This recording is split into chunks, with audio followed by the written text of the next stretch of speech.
Bonjour à tous, bienvenue sur Mac Forever. Aujourd'hui, je vous parle du nouvel iMac.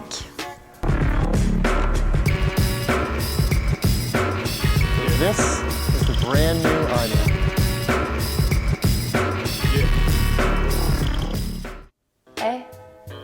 Il se débrouille pas encore trop mal, le petit Jonathan, non?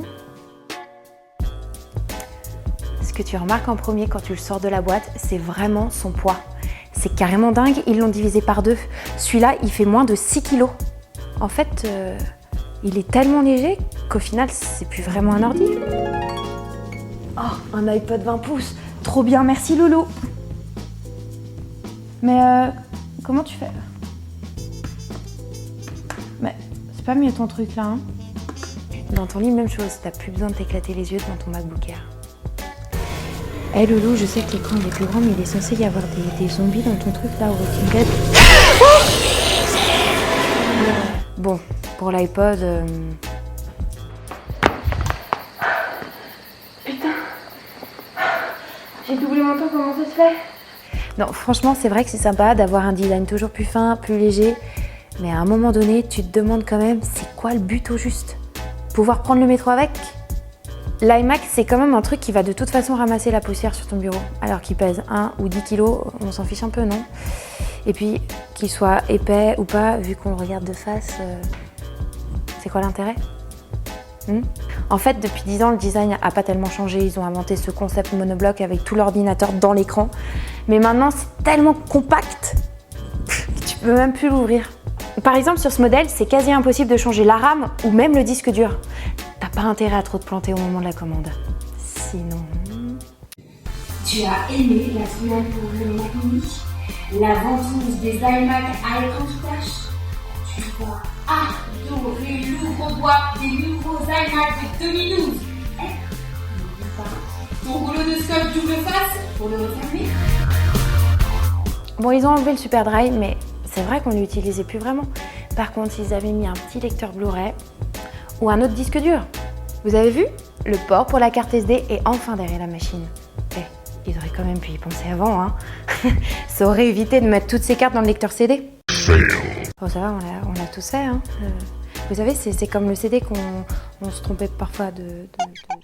Alors, comme sur les portables, ils ont enlevé l'entrée son. Pourquoi? En plus, la qualité des haut-parleurs a un peu baissé.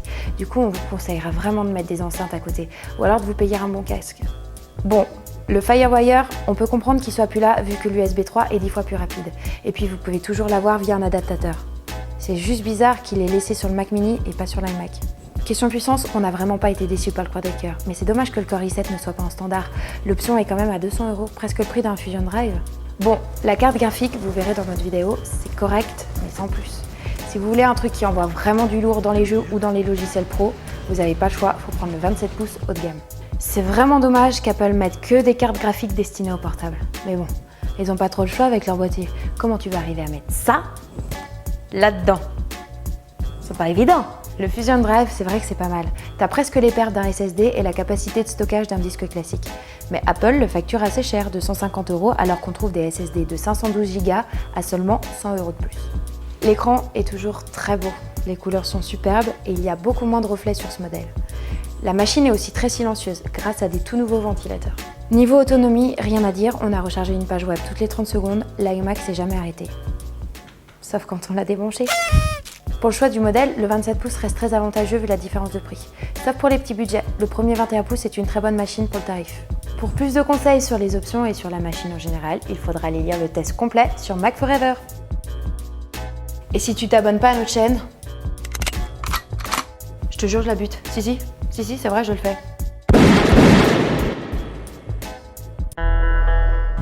Regarde, on voit l'éléphant. Tu t'en fous, quoi, t'es un bâtard. Bon, dans le truc, t'es un bâtard. T'es une épaule, quoi. Toi, comment? Ouais, ça sert. De courir après Cheerios. Et j'aime bien. Elle est super pratique. Tu l'emmènes partout. On va la faire vite, hein, celle-là. Oui. Bah ouais, Pas intérêt à la chier, quoi. Tu vas adorer l'ouvre-boîte. Tu n'es pas là. Voilà, c'est bon.